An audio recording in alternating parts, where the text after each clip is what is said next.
Friends, तो चलिए हम शुरू करते हैं जून 2011 के सीटेट सीरीज से अपने मैथमेटिक्स के क्वेश्चंस को। और यहाँ पे आपके पास सबसे पहले जो क्वेश्चन आ रहा है वो है एक पासे के विपरीत फलकों की संख्याओं का योगफल 7 होता है, निम्नलिखित में से कौन से पासे में सही होगा। और यहाँ पे आपको 4 ऑप्शंस दिए गए हैं। तो यहाँ आप देख सकते हैं कि अगर हम 2 और 3 अगर हम इसे फोल्ड करते हैं तो ये 6 और ये जो है आपका 2 के साथ क्या आएगा, तो 1 हो जा रहा है, तो 1 और 2, ठीक है, तो 3 हो रहा है और 6 जाएगा 3 के पीछे, तो ये हो जाएगा 9। तो ये एग्जिस्ट करेगा ही नहीं, ठीक है। नेक्स्ट देखते हैं कि ये जो हमारा 5 है इसके ठीक पीछे आ रहा है 2, तो 5 + 2 7 हो जा रहा है। और 4 एंड प्लस 3, 4 + 3 भी 7 हो जा रहा है और 1 और 6 ये भी 7, यानी कि यहाँ पे जो है ऑप्शन बी आपका वो बिल्कुल ही सही जवाब हो रहा है, ठीक है। अब चलिए हम अपने नेक्स्ट क्वेश्चन को देखते हैं। उसको आप ऐसे भी देख सकते हैं, स्क्रीनशॉट भी आप इसका ले सकते हैं। नेक्स्ट क्वेश्चन जो है वो है हमारा, गणित करने की युक्ति के रूप में सवाल हल करना शामिल होता है। किस चीज़ में शामिल होता है, तो अनुमान लगाना, व्यापक या फिर हल पर पहुंचने के लिए संकेतों का प्रयोग, या फिर क्रियाकलाप आधारित उपागम। तो यहाँ पे ऑप्शन डी जो है आपका बिल्कुल सही जवाब हो जा रहा है।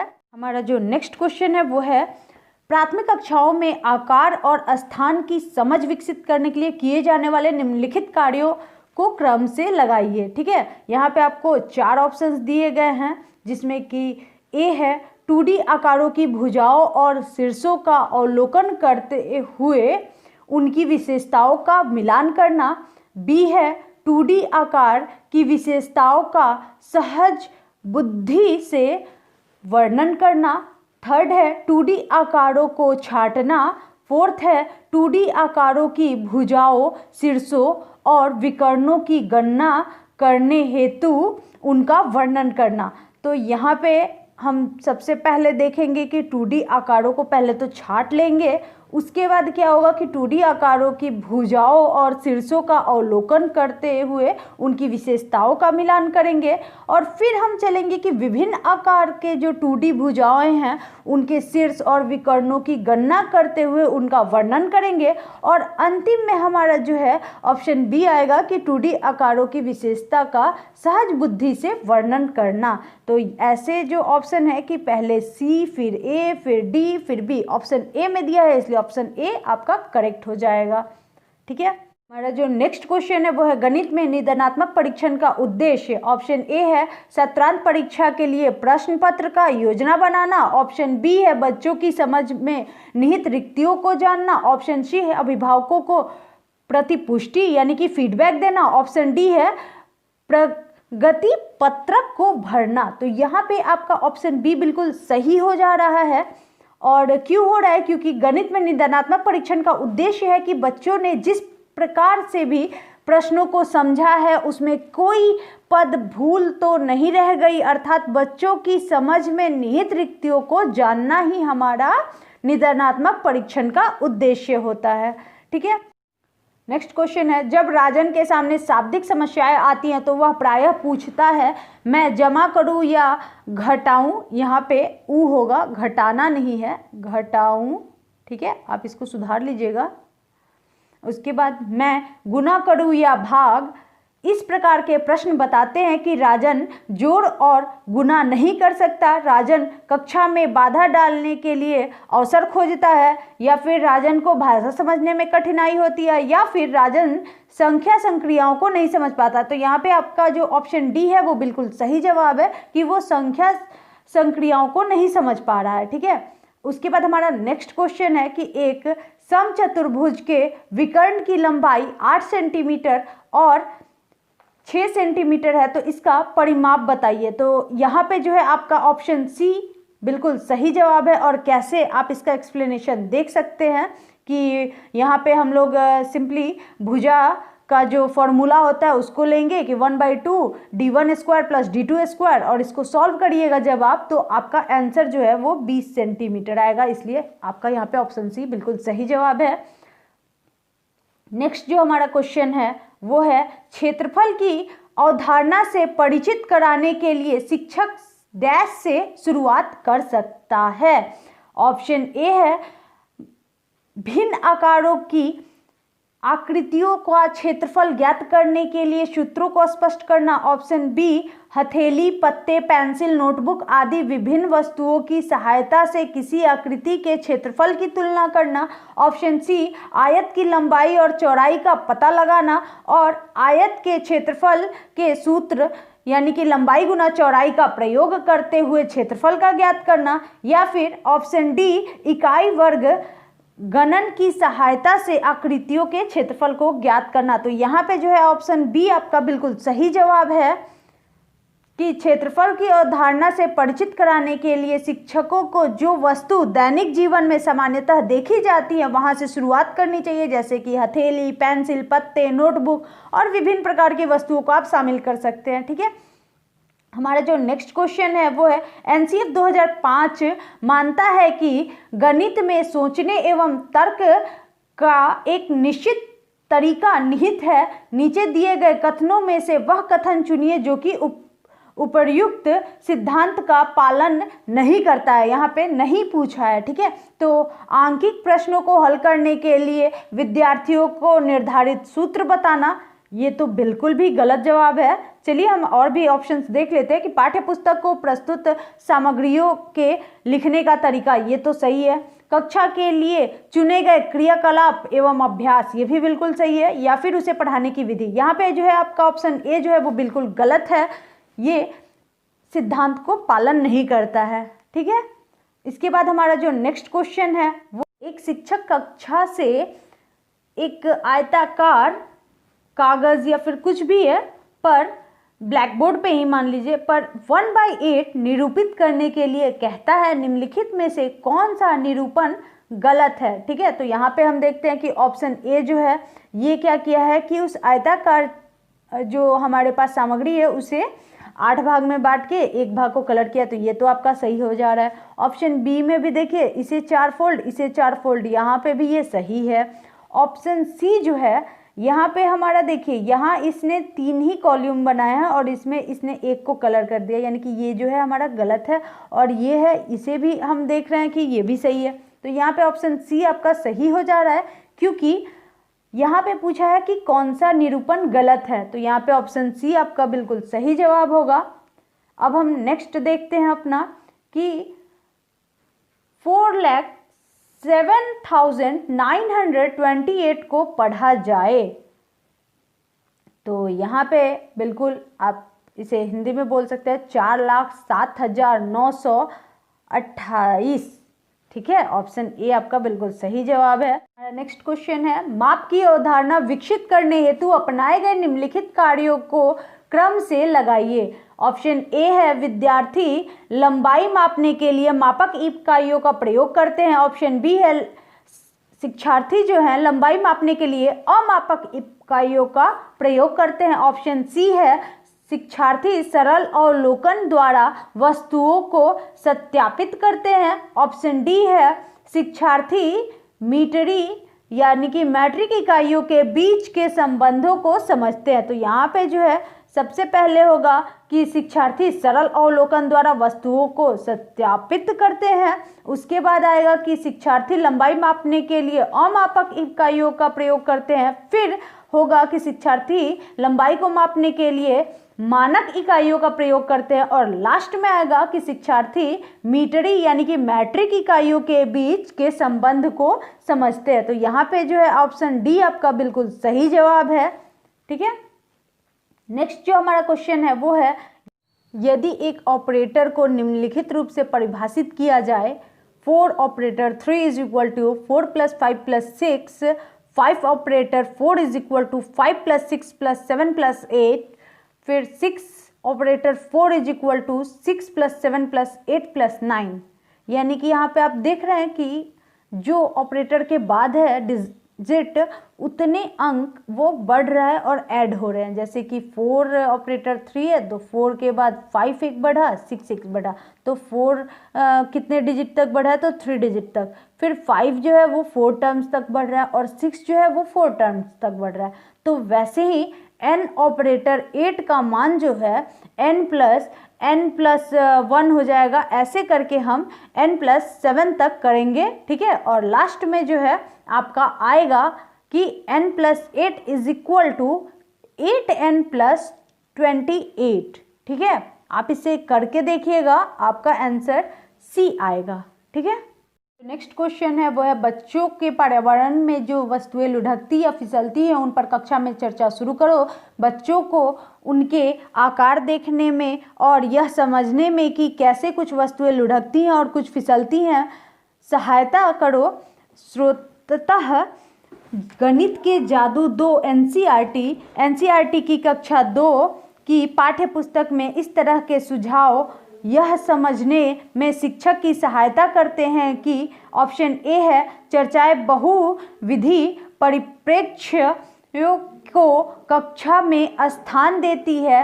ऑप्शन बी चर्चा करना गणित की कक्षा के लिए सर्वश्रेष्ठ युक्ति है। ऑप्शन सी आसपास की चीज़ों के बारे में बच्चों का ध्यान आकर्षित करना शिक्षकों के लिए अनिवार्य है। या फिर ऑप्शन डी निर्देशन में संपूर्ण चर्चाएं विद्यार्थियों को संकल्पनाओं के बेहतर तरीके से समझने में सहायता करती है। तो यहाँ पे जो है ऑप्शन डी आपका बिल्कुल सही है कि निर्देशन में संपूर्ण चर्चाएं विद्यार्थियों को संकल्पनाओं को बेहतर तरीके से समझने में सहायता करती हैं, ठीक है। और उसके बाद हमारा जो नेक्स्ट क्वेश्चन है वो है एक अच्छा गणितज्ञ होने के लिए क्या जरूरी है। तो यहाँ पे आपका ऑप्शन ए है सवालों के उत्तर देने की तकनीक में निपुणता। ऑप्शन बी है अधिकतर सूत्रों को याद करना। ऑप्शन सी है बहुत जल्दी सवालों को हल करना। ऑप्शन डी है अवधारणाओं की जितनी भी अवधारणाएं हैं सभी को समझना, लागू करना और उसमें संबंध बनाना। जैसे कि आप कह सकते हैं कि हाँ उन्हें बहुत ज़्यादा सूत्र का भी नॉलेज हो, उनके लिए तकनीकी निपुणता भी ज़रूरी है। अरे ये सारी चीज़ें तो है ही, तभी तो यहाँ पे ऑप्शन डी अगर नहीं होता तब आपके ऊपर के आंसर सही हो सकते थे, लेकिन ऑप्शन डी आपका सबसे परफेक्ट आंसर होगा।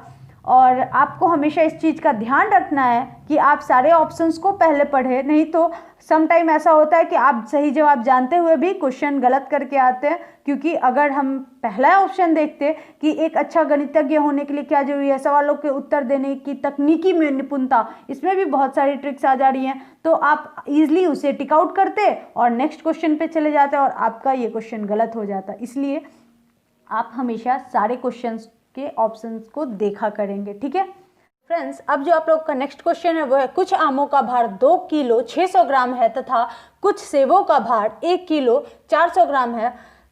आमों का भार सेबों के भार से कितना अधिक है। तो ये एक सिंपल सा आप लोगों के पास क्वेश्चन है कि सीधे सीधे आपको इसमें माइनस कर देना है आमों के भार से सेबों के भार को। तो यानी कि 600 ग्राम में से 450 ग्राम को घटाएंगे तो 150 आया, और 150 आपको सी ऑप्शन में दिख रहा है और 2 में से 1 घटाते हैं तो जाहिर सी बात है कि 1 ही होता है। तो यहाँ आपका ऑप्शन सी जो है वो बिल्कुल सही जवाब हो जाएगा। और आप इसको लॉन्ग प्रोसेस में भी देख सकते हैं कि पहले इसने क्या किया है कि आमों के भार को ग्राम में बदला है, फिर सेबों के भार को ग्राम में बदला है, फिर दोनों का डिफरेंस निकाला है, फिर 1 किलो का आपको बताया गया है कि 1000 ग्राम होता है, फिर इस तरीके से 1150 ग्राम को आपने केजी में बदला। तो इतना करने की ज़रूरत ही नहीं है, जब दोनों के दोनों मुझे केजी और ग्राम में दिए हुए हैं और सिंपल सा हमें घटाव करना है तो हम क्यों इतने लॉन्ग प्रोसेस पे जाएं, ठीक है। तो ये डायरेक्टली आप कैलकुलेट कर सकते हैं विदाउट पेन एंड पेपर के, ठीक है। नेक्स्ट हमारा क्वेश्चन है एनसीईआरटी की कक्षा 4 की गणित की पाठ्य पुस्तक के पाठों में इस तरह के शीर्षक हैं कबाड़ी वाली भोपाल की सैर, दुनिया कुछ ऐसी दिखती है, यह परिवर्तन किया गया है। ऑप्शन ए है कबाड़ बेचने और यात्रा करने के बारे में जानने के लिए। ऑप्शन बी है पाठों में गणितीय विषय वस्तु का अनुमान लगाने हेतु विद्यार्थियों को चुनौती देने के लिए। ऑप्शन सी है उन्हें अलग सा समझने के लिए, और ऑप्शन डी है दैनिक जीवन में जोड़ने हेतु उन्हें रोचक बनाने के लिए। तो यहाँ पे आपका ऑप्शन डी बिल्कुल सही जवाब है कि पाठ्य पुस्तक को रोचक बनाने के लिए उसके पाठों के शीर्षक को दैनिक जीवन से जोड़ा गया है। हमारा नेक्स्ट क्वेश्चन है, इन दिनों दाम बढ़ने शुरू हो रहे हैं, निम्नलिखित में से कौन सा ग्राफ इस स्थिति को निरूपित करता है? तो जाहिर सी बात है कि यहाँ पे जो है ऑप्शन आपका डी बिल्कुल सही है कि समय के साथ कीमत लगातार बढ़ते जा रहा है। ठीक है, जितना समय बढ़ रहा है उतना ही कीमत बढ़ रहा है। ठीक, हमारा जो नेक्स्ट क्वेश्चन है वो है, भिन्नों की तुलना पढ़ते समय जिसमें अंश समान है जैसे कि 3-5 और 3-7, रोहित की प्रतिक्रिया थी, चूंकि अंश समान है और 7-5 से बड़ा है अतः 3/7 3/5 से बड़ा है। यह बतलाता है कि इसके 4 ऑप्शंस दिए गए हैं।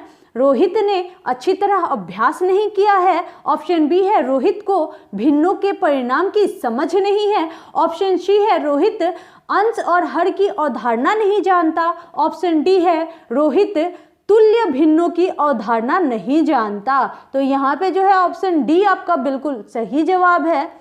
और क्यों है? क्योंकि रोहित ने जिस प्रकार से भिन्नों में बड़ा छोटा ज्ञात करता है वह तरीका गलत है, जिससे कि यह पता चलता है कि रोहित तुल्य भिन्नों की अवधारणा नहीं जानता है। ठीक है, हमारे पास जो नेक्स्ट क्वेश्चन है वो है, भिन्नों की अवधारणा से परिचित करने के लिए शिक्षक डैश से शुरुआत जो है हमारा करता है। तो उसके आसपास की वस्तुओं में भिन्न भागों की पहचान करना, विभिन्न भिन्नों में अंश और हर की पहचान करना, संख्या रेखा पर भिन्न का पता लगाना, ऑप्शन डी जो है वो है a/b के रूप में भिन्न लिखना, जिसमें b doesn't equal to 0, b कभी भी बराबर नहीं है 0 के। तो यहाँ पे ऑप्शन ए जो है वो बिल्कुल सही है, उसके आसपास के वस्तुओं में भिन्न भागों की पहचान कराना, क्योंकि भिन्न की अवधारणा से परिचित कराने के लिए शिक्षक को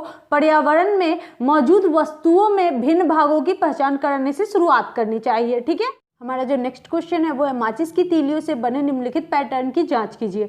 यहाँ पे आपको 3 चरण दिए गए हैं, चरण 1, चरण 2, चरण 3। ठीक है, और आप देख सकते हैं कि चरण 1 में कितनी तीलियाँ यूज हुई हैं, 1, 2, 3, 4, 5, 6 चरण यूज हुए हैं। चरण 2 में आप देखिएगा कि 1, 2, 3, 4 और फिर आप देख सकते हैं कि यहाँ पे है 1, 2, 3, 4, 5, 6 और 4, यानी कि एक जो तीली है वो हमारा कंप्लीट, एक जो चरण है वो एक चरण में 6 तीली का यूज हो रहा है, यानी कि एक त्रिभुज को बनाने के लिए हमें 6 तीलियों की जरूरत है, और बाकी उसके साथ जो लगे हुए त्रिभुज हैं उसमें हमें 4 तीलियों की आवश्यकता पड़ रही है। जैसे यहाँ देखिए 1, 2, 3, 4, 1, 2, 3, 4। ठीक है, और जो बीच वाला है हमारा, इसमें हमें 6 तीली की जरूरत पड़ रही है। ठीक है, तो सिंपल सी चीज़ है यहाँ पे कि आप देख सकते हैं कि 15 चरण है, यानी कि 14 जो है हमारे 14 चरण तक वो होंगे 14 × 4, यानी कि कितना हो गया 56 जो तीलियों का यूज होगा वो 14 चरण तक के लिए, और जो एक हमारा है वो होगा 6 तीलियों का। तो +6 = 62, यानी कि यहाँ पे जो है आपका ऑप्शन ए बिल्कुल सही जवाब होगा। ठीक है, आप ऐसे देख सकते हैं, इसको एक्सप्लेन भी कर दिया गया है। इसके बाद है, एक आयत की लंबाई l और इसकी चौड़ाई लंबाई की आधी है, यानी कि l/2 है। ठीक है, इस आयत का परिमाप क्या होगा यदि उसकी लंबाई दुगनी कर दी जाए एवं उसकी चौड़ाई को समान रखा जाए? तो जो नई लंबाई है वो हमारी क्या हो जाएगी 2l। ठीक है, और हमारी जो चौड़ाई है वो l/2 ही रह जाएगी। तो यहाँ पे आपसे क्या पूछा गया है, उसका परिमाप क्या होगा? तो परिमाप जाहिर सी बात है आपको पता है, लंबाई जो चौड़ाई, और इसमें हम जब 2 से गुना कर देते हैं तो ये हमारा आ जाता है परिमाप। ठीक है, तो इसको सॉल्व कीजिएगा आप, तो क्या आएगा ये 5l। ठीक है, यहाँ पे ऑप्शन सी जो है आपका बिल्कुल सही जवाब है। और कैसे हुआ तो आप देख सकते हैं कि इसको आप जब कैलकुलेट करेंगे तो आपका ये 4l + l = 5l।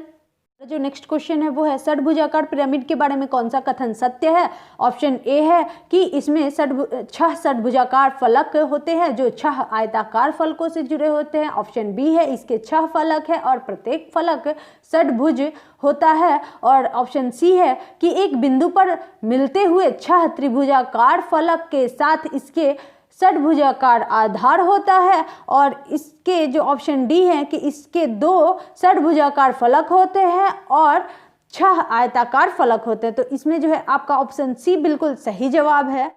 हिंदू अरबी संख्यांकन पद्धति में 4 अंक वाली कितनी संख्याएं हैं? तो 9000 हैं। ठीक है, हमारे पास जो नेक्स्ट क्वेश्चन है वो आप लोगों को एक ग्राफ के थ्रू दिख रहा होगा कि 2 आपको सर्कल दे दी गए जिसमें कि 1/4 भाग कटा हुआ है। ठीक है, और एक इकाई का 3/4 है तो 1.1/2 क्या होगा? ऑप्शन ए है, ऑप्शन बी है, ऑप्शन सी है और ऑप्शन डी है। तो यहाँ पे जो है कि क्वेश्चन में है 1.1/2 यानी कि 3/2 पूछ रहा है। तो 3/2 कौन से ऑप्शन में आपको दिख रहा है? जी हाँ फ्रेंड्स, यहाँ पे आपका ऑप्शन जो है वो डी बिल्कुल सही जवाब है। ठीक है, आप इसको ऐसे भी करके देख सकते हैं बट इतना करने की ज़रूरत ही नहीं है। अगर आप डायरेक्टली कैलकुलेट कर पा रहे हो तो आप देख सकते हैं कि जब एक जो है 3/4 है तो जाहिर सी बात है कि 3 उसका डबल हो जाएगा, यानी कि जो हमें क्वेश्चन में दिया है उसका डबल कौन सा ऑप्शन में आपको दिख रहा है? तो ऑप्शन डी में दिख रहा है। सिंपली आप देख सकते हो, इतना लंबा जाने की कोई ज़रूरत नहीं है। ठीक है, हमारा जो नेक्स्ट क्वेश्चन है संख्या 39,532 का सन्निकट हजारवां मान होगा। तो जाहिर सी बात है कि जब हम देखते हैं कि 49 है तो यानी कि 50,000 तो होगा ही होगा। ठीक है, 50 या फिर 49 भी हो सकता है, लेकिन यहाँ पे हजारवां पद पूछ रहा है यानी कि उसके बाद सारे अंक 0 होने चाहिए। तो या तो आपका ऑप्शन ए होना चाहिए या फिर ऑप्शन बी। ठीक है, ये दोनों तो होंगे नहीं, सी और डी तो ऐसे ही हट गए। अब देखते हैं कि 500 से ये लेस देन है या ग्रेटर देन है। अगर आपका 500 से लेस देन होता तो ऑप्शन बी होता, और अगर आपका 500 से एबव है तो ऑप्शन ए होगा, यानी कि 532 है, इसलिए ऑप्शन जो है आपका ए बिल्कुल सही जवाब होगा।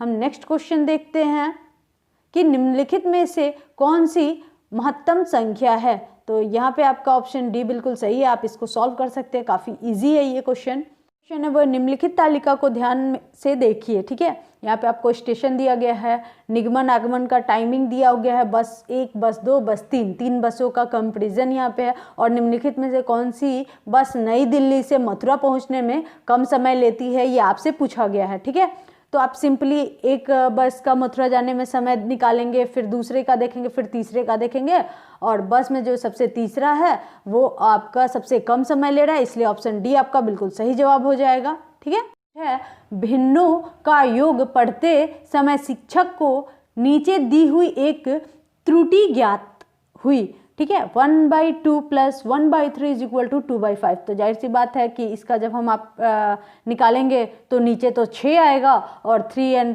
+ 2 5 हो जाएगा, यानी कि 5/6 होना चाहिए था, ये उनको त्रुटि दिख गई थी। तो अब इसके जो 4 ऑप्शंस दिए गए हैं आपके सामने वो है कि इस स्थिति में शिक्षक को उपचारात्मक कार्य के रूप में क्या करना चाहिए। तो लघुत्तम समवर्ती यानी कि एलसीएम की अवधारणा को समझने के लिए बच्ची की सहायता करें यहाँ पे। ठीक है, यही ऑप्शन आपका बिल्कुल सही है, तो इसे हम टिक आउट कर लेते हैं। नेक्स्ट जो हमारा क्वेश्चन है वो है विकास 56 विद्यार्थियों की कक्षा को पढ़ाता है। उसका यह विश्वास है कि यदि परीक्षा के तुरंत बाद प्रतिपुष्टि यानी कि फीडबैक दी जाए तो वह प्रभावी होती है। वह 10 बच्चों की एक छोटी कक्षा परीक्षा का आयोजन करता है। प्रभावी तरीके से प्रतिपुष्टि यानी कि फीडबैक देने का सबसे अच्छा तरीका कौन सा होगा। यहाँ पे आपको 4 ऑप्शंस दिए गए हैं कि वह यादृच्छिक रूप से किसी भी एक कॉपी का चयन करे और बोर्ड की सहायता से उस कॉपी को प्राप्त करने की विधि पर चर्चा करे। ऑप्शन बी है कि वह विद्यार्थियों को एक दूसरे के उत्तरों की जांच करने दे। ऑप्शन सी है कि वह प्रत्येक सवाल के हल को बोर्ड पर समझाए और विद्यार्थियों से कहे कि वे स्वयं अपने उत्तरों का जांच करें, या फिर पूरी कक्षा के लिए एक चर्चा का आयोजन कर सकता है कि वे किन तरीके से अपने उत्तरों पर पहुंचे और सही उत्तर पर पहुंचने की प्रभावी युक्ति कौन सी है। तो यहाँ पे आपका ऑप्शन डी जो है वो बिल्कुल सही आंसर हो रहा है। नेक्स्ट हमारा जो क्वेश्चन है कि एक शिक्षक आकार पढ़ने के लिए ऐतिहासिक स्थानों के भ्रमण की योजना बना सकता है, क्योंकि ऑप्शन ए है आकार किसी भी वस्तु कला का एक अभिन्न हिस्सा होते हैं और इस तरह के भ्रमण सभी विषयों के आपसी संबंधों को बढ़ावा देते हैं। उससे समय रहते अधिकांश पाठ्यक्रम पूरा कर लिया है और उसके अवकाश उपलब्ध कराने की आवश्यकता है। ऑप्शन जो सी है वो है कि यह गणित की योजना की कक्षा के लिए एक अच्छा अवकाश होगा और साथ ही संप्रेषण परक कौशल में सुधार के लिए एक बेहतर अवसर होगा। नेक्स्ट है क्षेत्र भ्रमण CBSE द्वारा अनुशंसित किए गए हैं, इसलिए ये अति आवश्यक है। तो यहाँ पे जो है आपका ऑप्शन ए ही है जो कि सबसे ज़्यादा सेटिस्फाई कर रहा है हमारे क्वेश्चन को। ठीक है, तो ऑप्शन ए आपका यहाँ पे सही हो जा रहा है। तो फ्रेंड्स अब हम चलते हैं 18 नवंबर 2012 के प्रश्नों के ऊपर जो कि सीटेट में 1 to 5 में पूछे गए हैं। यहाँ पे आपको सबसे पहला जो क्वेश्चन है वो है त्योहार के समय कक्षा 5 में प्रतिशत प्रकरण के समय सेल पर कक्षाई चर्चा शुरू की गई। कक्षा के इस प्रकार की चर्चा ऑप्शन ए है कि उपेक्षा की जानी चाहिए, क्योंकि यह कक्षा के शोर के स्तर को बढ़ाती है और दूसरों को परेशान करती है। ऑप्शन बी है अपने वाद विवाद संबंधी कौशलों को बढ़ाने में विद्यार्थियों की सहायता करती है। ऑप्शन सी है कि गर्मा गर्मी वाली बहस आरंभ करती है और कक्षा के माहौल को खराब करती है। या फिर ऑप्शन डी है कि एक दूसरे के विचारों को सुनने में विद्यार्थियों की सहायता करती है और अपने तर्क प्रस्तुत करने के लिए उन्हें प्रोत्साहित करती है। तो यहाँ पे आपका ऑप्शन डी जो है वो बिल्कुल भी सही जवाब है। ठीक है, हमारा नेक्स्ट क्वेश्चन है कि आंकड़ों के विश्लेषण संबंधी विद्यार्थियों की समझ का आकलन करने के लिए सर्वाधिक उचित रूपात्मक कार्य है। ऑप्शन ए है कि भूमिका निर्वाह यानी कि रोल प्ले। ऑप्शन बी है वर्ग पहेली। ऑप्शन सी है सर्वेक्षण आधारित परियोजना। ऑप्शन डी है प्रश्नोत्तरी। तो यहाँ पे आपका ऑप्शन सी जो है वो बिल्कुल भी सेटिस्फाई कर रहा है हमारे क्वेश्चन को, क्योंकि आंकड़ों के विश्लेषण संबंधी विद्यार्थियों की समझ का आकलन करने के लिए सर्वाधिक उचित रूपात्मक कार्य सर्वेक्षण आधारित परियोजना ही होती है। ठीक है, हमारा जो नेक्स्ट क्वेश्चन है वो है पियाजे का विश्वास था कि सामाजिक अनुदेशन से सीखना होता है और गणित एक शिक्षक पियाजे के सिद्धांत में विश्वास करते हैं। ऑप्शन ए है सामूहिक परियोजना और सामूहिक परिचर्चा का प्रयोग करेगा। ऑप्शन बी है कि विभेदित अनुदेशन का प्रयोग करेगा। ऑप्शन सी है चौक और टॉक पद्धति का प्रयोग करेगा। या फिर ऑप्शन डी है कक्षा में बहुत सारे हस्त परिचालकों और प्रयोगशाला गतिविधियों का प्रयोग करेगा। तो यहाँ पे जो है आपका ऑप्शन ए हमारे क्वेश्चन को सेटिस्फाइड कर रहा है, यानी कि सामूहिक परियोजना और सामूहिक परिचर्चा का प्रयोग करेगा। ठीक है, हमारा जो नेक्स्ट क्वेश्चन है वो है उमा सम विषम संख्याओं की संकल्पना को समझ नहीं पा रही है। उसकी संकल्पना को सुधारने के लिए शिक्षिका ने भिन्न रंग वाले कुछ 20 कंकड़ लिए और उससे उनके जोड़े बनाने के लिए कहा। साथ ही 1 से 20 तक की संख्याओं को छांटने के लिए जिन कंकड़ों के जोड़े बन पाए और जिनके जोड़े नहीं बन पाए। उमा ऑप्शन ए है कायिक गतिक शिक्षार्थी है। ऑप्शन बी है श्रव्य शिक्षार्थी है। ऑप्शन सी है को व्यक्तिगत ध्यान की आवश्यकता है। या फिर ऑप्शन डी है चाक्षुष विद्यार्थी है। तो यहाँ पे ऑप्शन सी जो है वो ज़्यादा सही जवाब है कि उसे व्यक्तिगत ध्यान की आवश्यकता है। ठीक है, नेक्स्ट क्वेश्चन है कि प्रदीप को एक टूटा हुआ रूलर दिखाया जाता है और 2, 3, 4, 5, 6 पूछा जाता है कि रूलर में 5 सेंटीमीटर कहाँ है। वह रूलर उठाता है और रूलर पर 5 सेंटीमीटर के निशान को चिन्हित करता है। उसका उत्तर ऑप्शन ए गलत है, क्योंकि वह केवल निशान को दिखा रहा है, न कि 0 से 5 के रूप को चिन्हित 2 बिंदुओं के बीच की दूरी को। ऑप्शन बी गलत है, क्योंकि रूलर टूटा हुआ है और उसे 2 से शुरू करना चाहिए था और 7 को चिन्हित करना चाहिए था, जो कि वांछनीय चिन्ह है। ऑप्शन सी कि यह बतला रहा है कि उसकी संकल्पना त्रुटिपूर्ण है कि 5 सेंटीमीटर एक बिंदु के रूप में है, न कि लंबाई के रूप में। ऑप्शन डी सही है, क्योंकि उसे रूलर पर 5 सेंटीमीटर के निशान को सही चिन्हित किया है। तो यहाँ पे जो है ऑप्शन डी आपका बिल्कुल सही जवाब होगा। ठीक है,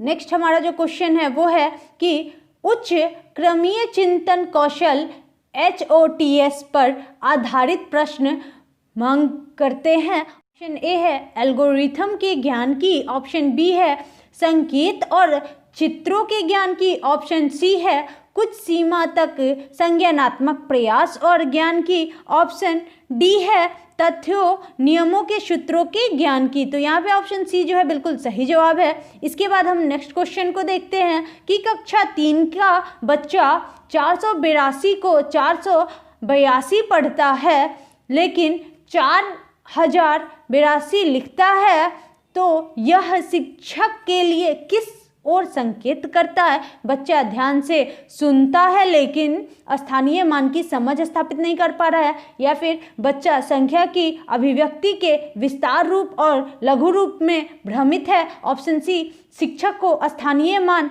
विषय तभी पढ़ाना चाहिए जब बच्चे संख्याओं को भलीभांति लिखना सीख जाए। ऑप्शन डी कि बच्चा एकाग्र नहीं है और ध्यान से नहीं सुनता है। तो यहाँ पे है आपका ऑप्शन ए बिल्कुल सही है। ठीक है, इसके बाद हम देख सकते हैं हमारा जो नेक्स्ट क्वेश्चन है वो है सेजल विभिन्न तरीकों से संख्या को व्यक्त करती है। उदाहरण के लिए 4 = 2 + 2 अथवा 4 = 1 + 3 आदि।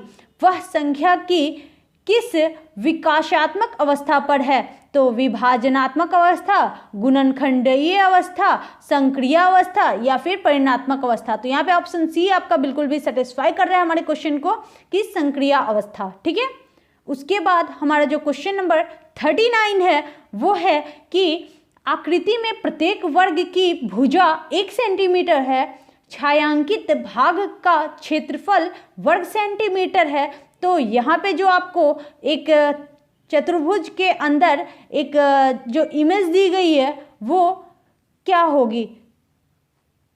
तो ऑप्शन बी आपका बिल्कुल सही जवाब है, क्योंकि छायांकित जो भाग है हमारा उसको आप इजीली इस तरीके से सॉल्व कर सकते हैं। ठीक है, 10 वर्ग सेंटीमीटर आपका आंसर आएगा। हमारा जो नेक्स्ट क्वेश्चन है वो है कि किसी आयताकार बक्से की आंतरिक लंबाई, चौड़ाई तथा ऊंचाई क्रमशः 10 सेंटीमीटर, 8 सेंटीमीटर और 6 सेंटीमीटर है। 6240 सेंटीमीटर घनों को पैक करने के लिए कितने बॉक्स की आवश्यकता होगी। तो यहाँ पे आप जब इसे सॉल्व करिएगा तो ऑप्शन नंबर ए आपका आएगा 13। ठीक है, नेक्स्ट हमारे पास जो क्वेश्चन है वो है कि 2/3 में कितने 1/6 हैं। तो 4 आएंगे। ठीक है, आप इसे सॉल्व कर सकते हैं इस तरीके से जो कि आप देख रहे हैं। हमारा जो नेक्स्ट क्वेश्चन है वो है निम्न में से कौन सा सही नहीं है।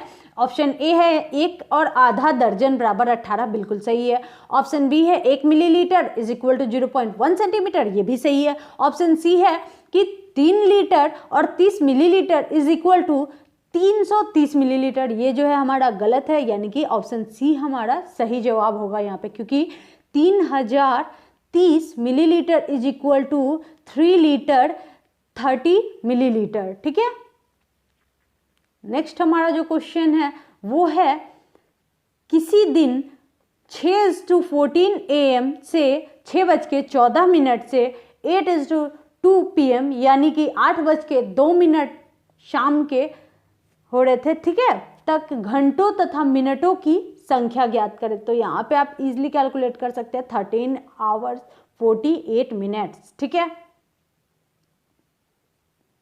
नेक्स्ट हमारा क्वेश्चन है कि 12, 10, 12 को 12 से भाग करने पे शेष कितना बचेगा। तो यहाँ पे ऑप्शन जो है आपका सी बिल्कुल सही जवाब है, 4 बचेगा। आप इसे भाग करके देख सकते हैं। हमारा जो नेक्स्ट क्वेश्चन है वो है 4 और 1/3 समकोण डिग्रियों में संख्या है, ठीक है। कितनी संख्या होगी इसकी, तो 4 समकोण यानी कि 90 डिग्री का एक समकोण होता है और इसमें 4 बोल रहा है आपको, तो 4 से गुना करेंगे हम तो आ जाएगा हमारा 360 डिग्री, ठीक है।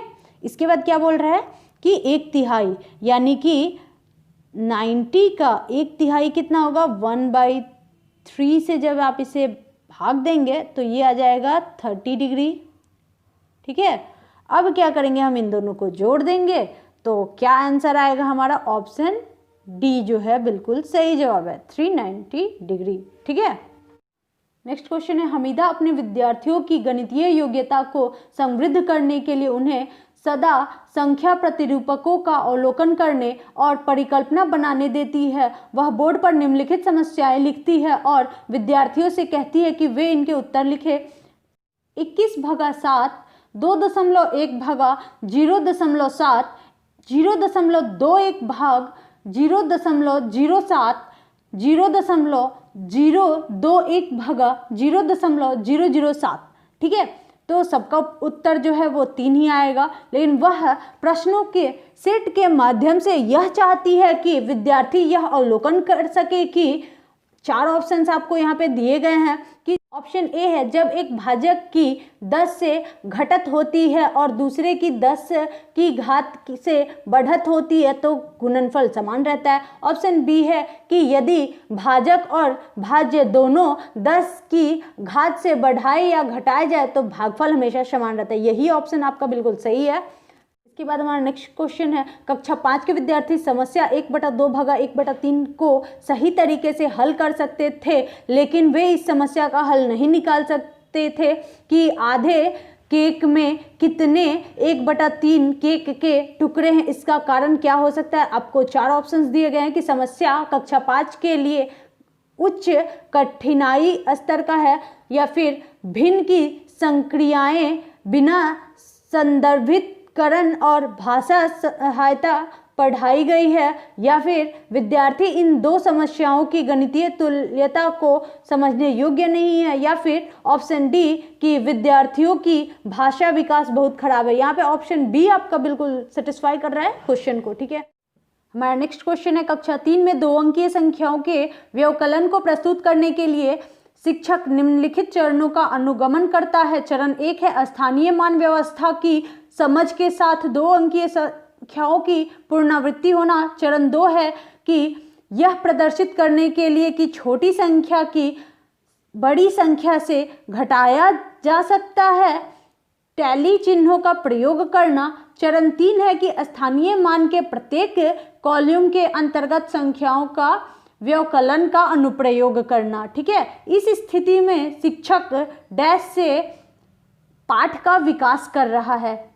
ऑप्शन ए है संक्रिया, फिर है व्यवस्था संकल्पना, फिर है परिकलन, उसके लास्ट में आता है प्रक्रिया, या फिर ऑप्शन बी है परिकलन प्रक्रिया, फिर व्यवस्था संकल्पना, फिर संक्रिया, या फिर ऑप्शन सी है व्यवस्था संकल्पना, फिर परिकलन प्रक्रिया, फिर संक्रिया, या फिर ऑप्शन डी है कि व्यवस्था संकल्पना, फिर संक्रिया, फिर परिकलन प्रक्रिया। तो यहाँ पे जो है आपका ऑप्शन सी बिल्कुल सही जवाब है। हमारा जो नेक्स्ट क्वेश्चन है वो है विद्यार्थियों से ऊर्ध्वाधर सन्मुख कोणों के मध्य संबंध स्थापित करने के लिए कहा जाता है। वे कई आकृतियां खींचते हैं, कोणों को मापते हैं और यह देखते हैं कि ऊर्ध्वाधर सन्मुख कोण समान है। इस केस में वेन हीले के विचार के अनुसार विद्यार्थी ऑप्शन ए विश्लेषणात्मक स्तर पर है, ऑप्शन बी अनौपचारिक निगमन स्तर पर है, ऑप्शन सी निगमन स्तर पे है, या फिर ऑप्शन डी चाक्षुषीकरण स्तर पर है। तो ऑप्शन ए जो है वो आपका बिल्कुल सही जवाब है कि विश्लेषणात्मक स्तर पर है। ठीक है, हमारा जो नेक्स्ट क्वेश्चन है वो है कक्षा में शिक्षक विद्यार्थियों को विभिन्न प्रकार से चतुर्भुज को परिभाषित करने के लिए कहती है, जैसे भुजाओं का प्रयोग, कोणों का प्रयोग, विकर्णों का प्रयोग आदि। शिक्षिका का उद्देश्य क्या है? ऑप्शन ए है विभिन्न परिप्रेक्ष्यों से चतुर्भुज को समझने में विद्यार्थियों की सहायता करना। ऑप्शन बी है सभी परिभाषाओं को कंठस्थ करने में विद्यार्थियों की सहायता करना। ऑप्शन सी है परिभाषाओं पर आधारित चतुर्भुज की सभी समस्याओं को हल करने में विद्यार्थियों की सहायता करना। या फिर ऑप्शन डी है कि विभिन्न परिभाषाओं को खोजने में विद्यार्थियों की सहायता करना। तो यहाँ चार ऑप्शंस में जो है आपका ऑप्शन ए वो बिल्कुल सही जवाब है। इसके बाद हमारा जो नेक्स्ट क्वेश्चन है वो है कक्षा 4 में बिंदु और रेखा पर ज्यामिति ये पाठ के लिए आकलन निर्देश होंगे। ऑप्शन ए है सेंटीमीटर और इंच में रेखा को परिशुद्ध रूप से माप सकता है, रेखा का नाम बता सकता है। ऑप्शन बी है परिशुद्ध रूप से सेंटीमीटर और इंचों में रेखाखंड को माप सकता है और रेखाखंड के अंतः बिंदुओं को चिन्हित कर सकता है। ऑप्शन सी है कि रेखा किरण और रेखाखंड में अंतर कर सकता है और उन्हें परिभाषित कर सकता है। ऑप्शन डी है कि रेखा और रेखाखंड में अंतर कर सकता है और बिंदु को चिन्हित कर सकता है।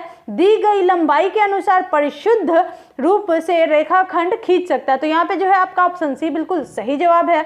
इसके बाद हम नेक्स्ट क्वेश्चन को देखते हैं कि किन दो संख्याओं को गुणा करने पर 24 गुणनफल प्राप्त होगा। यह प्रश्न ए है बद्ध अंत वाला प्रश्न है क्योंकि इसके निश्चित संख्या में उत्तर है। ऑप्शन बी है बच्चे को सामान्य समस्या समाधान रणनीतियों को सुझाता है ताकि वह सही उत्तर दे सके। ऑप्शन सी है अधिसंज्ञानात्मक रूप से चिंतन करने में बच्चे की सहायता करता है। ऑप्शन डी है मुक्त अंत वाला प्रश्न है क्योंकि इसके एक से अधिक उत्तर है। तो जी हाँ फ्रेंड्स, यहाँ पे आपका ऑप्शन डी बिल्कुल सही जवाब है। और अगर आप चैनल पर नए हैं तो प्लीज़ चैनल को सब्सक्राइब जरूर कर लीजिएगा। हमारा जो नेक्स्ट क्वेश्चन है वो है 10 मीटर लंबाई वाले एक वर्गाकार कमरे के फर्श को वर्गाकार टाइल्सों से पूर्णतः ढकना है। यदि प्रत्येक टाइल्स की लंबाई 50 सेंटीमीटर है तो आवश्यक टाइल्सों की न्यूनतम संख्या कितनी होगी। तो यहाँ पे आप इसे सॉल्व जब करेंगे तो आपका ऑप्शन बी सही आएगा 400। ठीक है, इसके बाद हम नेक्स्ट क्वेश्चन को देख लेते हैं कि एक संतरे का मूल्य 2.5 रुपया है तो 3.5 दर्जन संतरों का मूल्य कितना होगा। तो यहाँ पे जो है आपका 105 रुपये का होगा। आप इसे सॉल्व कर लीजिएगा। नेक्स्ट क्वेश्चन क्या है कि एक चॉकलेट के 12 बराबर भाग हैं। मंजू ने इसका 1/4 भाग अंजू को दिया, इसका 1/3 भाग सुजाता को और इसका 1/6 भाग फिजा को दे दिया। तो मंजू के पास शेष कितने चॉकलेट्स के बचे भाग हैं। तो यहाँ पे आपका ऑप्शन बी जो है बिल्कुल सही है, 3 भाग हैं। ठीक है, अब हमारा जो नेक्स्ट क्वेश्चन है वो है कि संख्या 100 की सभी गुणनखंडों का योगफल है। तो ऑप्शन जो है आपका यहाँ पे बी वो बिल्कुल सही है, 217। ठीक है, आप इसे इस तरीके से सॉल्व कर सकते हैं।